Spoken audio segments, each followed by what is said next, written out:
Assalamu alaikum. Welcome to Ali Official. داؤد علیہ السلام 16 سال عمر تھی. تو اب ظاہر مسلمان خوف کھا گئے اتنی بڑی بلا سامنے دیکھ کے. تو حضرت داؤد علیہ السلام نے کہا اس کو میں قابو کروں گا. حضرت داؤد علیہ السلام ایک اونچے مقام پہ کسی پہاڑی یا کوئی ٹیلا تھا اس پہ چڑھ گئے اور انہوں نے اپنا گوپیاں یوں گھمایا. آپ نشانہ دیکھیں وہ ایک ہی آنکھ کھلی ہوئی تھی, اس آنکھ سے اس کے دماغ کے اندر وہ چلا گیا اور وہ گولیت وہیں پہ مر گیا. جالوت, یہ قرآن میں اس کا ذکر بھی ہے نا, وہ جیسے ہی مرا تو وہ کانفیڈنس لوز, بلکہ اس میں الفاظ بھی ہیں تورات میں. حضرت داؤد علیہ السلام نے کہا اس نامختون کو میں دیکھتا ہوں. یعنی بنی اسرائیل جو ہے نا, وہ جو جنٹائلز ہیں نا ادر دین بنی اسرائیل, ان کو نامختون کہتے تھے. یہ ختنے نہیں کرواتے, ہم ابراہیمی ہم ختنے کرواتے ہیں, تو کافروں کو نامختون کہتے تھے. کہتے میں اس نامختون کو دیکھتا ہوں. پھر اس میں اب آپ دیکھیں نا, اس میں اللہ تعالیٰ نے ذکر بھی کیا ہے نا, انہی آیات میں آگے چل کے آتا ہے کہ اللہ تبارک و تعالیٰ نے کس طریقے سے وَقَتَلَ دَاوُودَ جالوت, قتل کر دیا داود نے جالوت کو. وَآتَاهُ اللَّهُ الْمُلْكَ وَالْحِكْمَةَ, تو اللہ نے ان کو بادشاہت اور حکمت. وَعَلَّمَهُ مِمَّا يَشَاءُ, اور اپنے علم میں سے جو چاہا سکھا دیا. یعنی پھر حضرت داؤد علیہ السلام منظر عام پہ آ گئے. وہ تو پھر سمجھ لیں آپ مین آف دا میچ قرار پائے نا اس پوری جنگ کے. تو پھر حضرت جو طالوت تھے, جو آرمی چیف تھے, انہوں نے اپنی بیٹی کی شادی کر دی حضرت داود کے ساتھ. 16 سال تک حضرت طالوت پھر مسلمانوں کے حکمران رہے. جب وہ فوت ہوئے تو ان کے سکسیسر پھر بنے حضرت. انہی ساری چیزوں کو تو وہ پلی لیتے ہیں نا شیعہ بھی. وہ کہتے ہیں اگر حضرت طالوت کا داماد جو ہے وہ سکسیسر بنا ہے تو مولا علی کو بھی بننا چاہیے تھا. دوسری وہ دلیل اس سے لیتے ہیں کہ دیکھیں قرآن نے کرائٹیریا بتایا ہے کہ کرائٹیریا کسی بندے کا عمر میں بڑا ہونا نہیں ہے, علم اور جسم میں. تو وہ کہتے ہیں حضرت علی بہادری میں بھی باقی صحابہ سے زیادہ تھے اور علم میں بھی زیادہ تھے, تو حضرت علی کا حق بنتا تھا. یعنی وہ دلائل قرآن سے بھی پکڑتے ہیں. یہ میں نے ضمن ذکر کیا, میں اب اس ٹاپک کو اناٹینڈڈ چھوڑ رہا ہوں. تو وہ سیم یہ والی آیات ہی پڑھ رہے ہوتے ہیں. تو حضرت طالوت کے داماد حضرت داؤد علیہ السلام, پھر وہ 40 سال مسلمانوں کے حکمران رہے. پھر ان کا بیٹا آگے سے حضرت سلیمان ابن داود, وہ 40 سال مسلمانوں کے حکمران رہے اس وقت, یعنی جو مسلمان تھے. تو اس میں یہ وہ تابوت سکینہ کا ذکر ہے. باقی ظاہر تبرکات سے ہمیشہ سے انسانوں کو عقیدت رہی ہے, اور یہ تبرکات کی عقیدت کو بری چیز نہیں ہے اگر وہ جینون ہو. یہ صحیح وسیلہ شخصی ہیں, یہ بات یاد رکھیے گا, یہ صحیح وسیلہ شخصی ہے. صحیح بخاری کے اندر حدیث ہے نا کہ ام سلمہ کے پاس کچھ اصحاب آئے, تو انہوں نے ان کے پاس آبزرو کیا کہ محلے والے ان کے پاس برتن پانی کے بھیجتے ہیں. انہوں نے نبی علیہ السلام کا ایک بال مبارک ایک ڈبیا سے نکالا, اور اس ڈبیا کو کہ وہ اس بال مبارک کو اس پانی کے لیے جو برتن تھے اس میں گھول کے تو وہ محلے والوں کو واپس کرتے تھے. تو وہ صحابی نے جب پوچھا تو ام سلمہ ہماری ماں نے, ام المومنین نے کہا کہ نبی علیہ السلام کا یہ بال مبارک ہے میرے پاس, اور ہم اس کا دھون مریضوں کو شفا کے لیے پلاتے ہیں. ان کوئی مریض ہوتا ہے میں اس کو گھول کے دیتی ہوں, شفا ہو جاتی ہے. یہ صحیح بخاری میں سر, یہ وہ کہانی شریف نہیں ہے, بخاری شریف ہے. لیکن واقعی جینون اگر بال مبارک. صحیح مسلم میں ہے کہ اسما بنت ابی بکر نے نبی علیہ السلام کا ایک کالا کسروانی طیالسی جبہ نکالا. کسروانی طیالسی کہتے کالے جبے کو تھے, جو پرشین امپائر کا, فارس کا, جس طرح سندھی اجرک کو ریڈ کہنے کی ضرورت نہیں, وہ ریڈ ہی ہوتی ہے. اور کہا کہ یہ نبی اسلام پہنتے تھے اور ہم اس کا دھون مریضوں کو شفا کے لیے پلاتے ہیں. یہ مسلم شریف میں حدیث ہے. اس میں اسما بنت ابی بکر کہتی ہیں کہ نبی اسلام پہنتے تھے, پھر حضرت عائشہ کے پاس رہا, اور جب میری بہن عائشہ مرنے لگی تو میں نے وفات کے ان سے یہ لے لیا تھا. تو نبی اسلام کے تبرکات سے صحابہ وسیلہ حاصل کرتے تھے. تابوت سکینہ کا ذکر بھی قرآن میں موجود ہے. بس اب اس کے آگے جو صفرے لوگوں نے لگانے شروع کیے نا کہ کچھ کرنے کی ضرورت نہیں ہے, بس تبرکات پہ ہی چلتے رہو, نہ نماز پڑھنے کی ضرورت ہے نہ کوئی اور کام کرنے کی ضرورت ہے.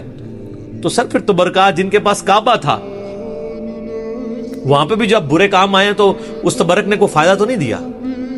جس سرزمین میں خانہ کعبہ اور مدینہ شریف سے بڑے کو تبرکات ہیں, جہاں ہمارے نبی علیہ السلام اور ان کے جانسار صحابہ اور اہل بیت کی قبریں ہیں, ان کی جسم دفن ہے.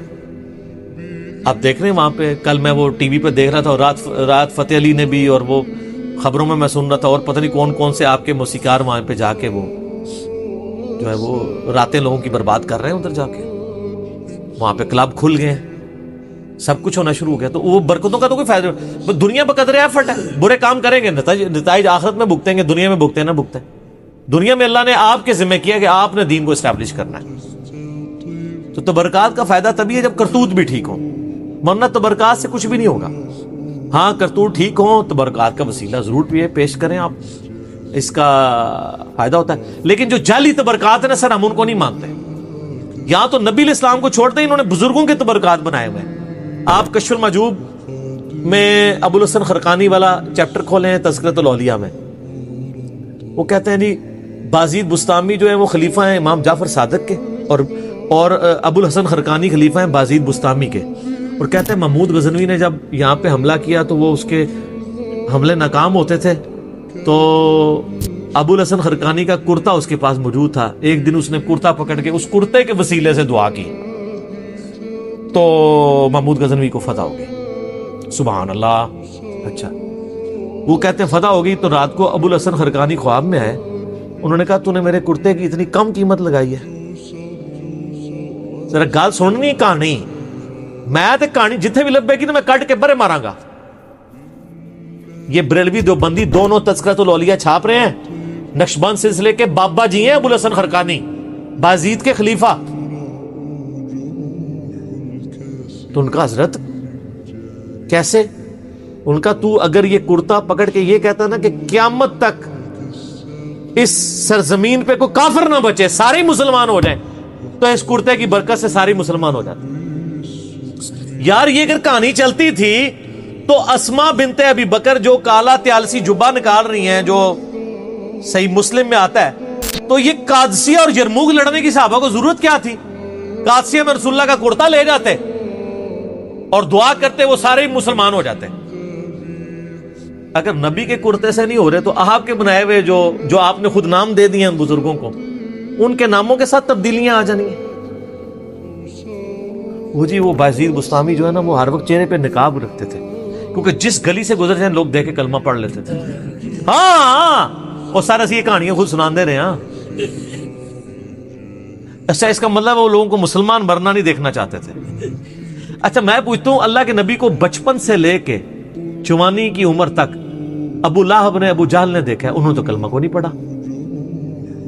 جس بندے کی پرائمری رسپانسبلٹی تھی کلمہ پڑھانے کی, اس کو دیکھ کے تو کلمہ نہیں کسی نے پڑھا. دعوت کا کام ہے, دنیا بقدر ایفرٹ ہے.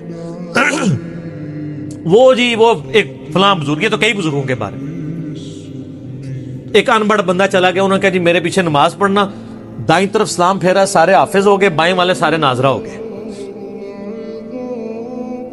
نبی علیہ السلام نے تو اصحاب صفہ 155 ان کی تیاری کرواتے تھے, آپ بھی کہتے میرے پیچھے نیت کرو, سجے پاسے سارے حافظ, کھبے پاسے سارے ناظرہ. مسند احمد میں آتا ہے غزوہ بدر کے قیدی چھوڑنے کا جو معاوضہ تھا وہ 10 مسلمانوں کو لکھنا پڑھنا سکھانا تھا. تو سجے پاسے سلام, کھبے پاسے سلام کیوں نہیں پھیرا؟ سب کہانی ہے. اور میں دعوے سے کہتا ہوں جن بزرگوں کے بارے میں دعویٰ کر رہے ہیں ان کو خود بھی نماز نہیں صحیح آتی. میں نے کئی لوگوں کی نماز سنی ہے, نماز تجوید کے ساتھ یہ لوگ نہیں جانتے ہیں. میں نے ایک پیر کی نماز سنی, 60 سال عمر, اس کے کئی مرید, السلام علیکم ایھا النبی وہ پڑھ رہا تھا. بچپن میں یاد کی ہوئی چل رہا ہے. ابھی تو میں وہ عین, ذال, ضاد, حا, خا, وہ اس کے فرق کی تو بات ہی نہیں کر رہا. وہ تو کسی پیر نو آندہ ہی نہیں, نہ وہ کسی مرید نو آندہ ہے. میرے پاس کئی لوگ ہیں ہمارے حضرت صاحب کے بیعت, میں نے کہا آپ کے حضرت صاحب مجھے نماز تجوید سے سکھا دینا, نماز تجوید سے سنا دیں جو خود پڑھتے ہیں, اور صبح شام کے نبی علیہ السلام کے اذکار اور فرض نماز کے بعد کے اذکار زبانی نہیں, دیکھ کے پڑھ کے بتا دیں. اٹکنا نہیں ہے. ترجمہ تو میں نے نہیں سننا, ترجمہ تو بالکل ہی نہیں آتا ہوگا. ویسے تو ترجمہ بھی سننا چاہیے, کیونکہ ان کا تو دعویٰ ہے کہ ہم رسول اللہ تک پہنچے ہوئے, تو ان کو پتا ہوگا یہ کیا دعائیں مانگ رہے ہیں. یہ عربی نہیں صحیح پڑھ سکتے, پرونونس نہیں کر سکتے. میں ترجمے والی بات ہی نہیں کرتا, ترجمے والا مسئلہ کوئی اتنا بڑا نہیں ہے. اتنی عربی ایک مسلمان کو سیکھنی چاہیے, پرونونس صحیح کر سکے. مطلب تو ظاہر علماء نے اتنی محنت کی ہے, آپ جتنی مرضی کر لیں. ایک بریلوی جتنا بڑا مرضی عالم ہو, وہ یہ دعویٰ کر سکتا ہے کہ میں قرآن کا ترجمہ احمد بریلوی سے بہتر کر سکتا ہوں. بتائیں, تو پھر ٹھیک ہے, احمد بریلوی نے ترجمہ کیا, آپ پڑھیں. بوڑھے کہتے ہیں لوگوں کو جو عربی سیکھنے سے روکتا ہے. میں کب روکتا ہوں؟ میں کہتا ہوں عربی ضرور سیکھیں, لیکن الٹیمیٹلی جب آپ عربی سیکھ کے ترجمہ کریں گے بھی نا, آپ کے ترجمے کو کسی نے نہیں ماننا. تو آپ دوبارہ سے ویل انوینٹ نہ کریں, پہیہ ایجاد نہ کریں. پہیے بک رہے ہیں, آپ لیں. کوئی دو بندی بڑے سے بڑا مفتی آج کا جرت کرے گا کہ میرا ترجمہ اشرف علی تھانوی سے بہتر ہے, تو آپ اشرف علی تھانوی صاحب کا ترجمہ اردو والا لیں اور پڑھیں, اس پہ عمل کریں. ہم تو کہتے ہیں علماء سے ہی پوچھ کے چلیں. ہم کب کہتے ہیں اپنے ترجمے خود کریں؟ یہی پلیٹ فارم ہے جو واحد پلیٹ فارم ہے جو کہتا ہے بریلوی ہو تو حمزہ بریلوی کا ترجمہ پڑھ لو, دیوبندی ہو تو چلو اپنے اشرف تھانوی کا پڑھ لو, اہل حدیث ہو تو جناح گھڑی کا پڑھ لو, شیعہ ہو تو سید فرمان علی شاہ صاحب کا پڑھ لو, اور اگر سادہ سے مسلمان ہو مودودی صاحب کا پڑھ لو, فتح محمد جلندری کا پڑھ لو, اور پڑھو صحیح. ٹھیک ہو گیا.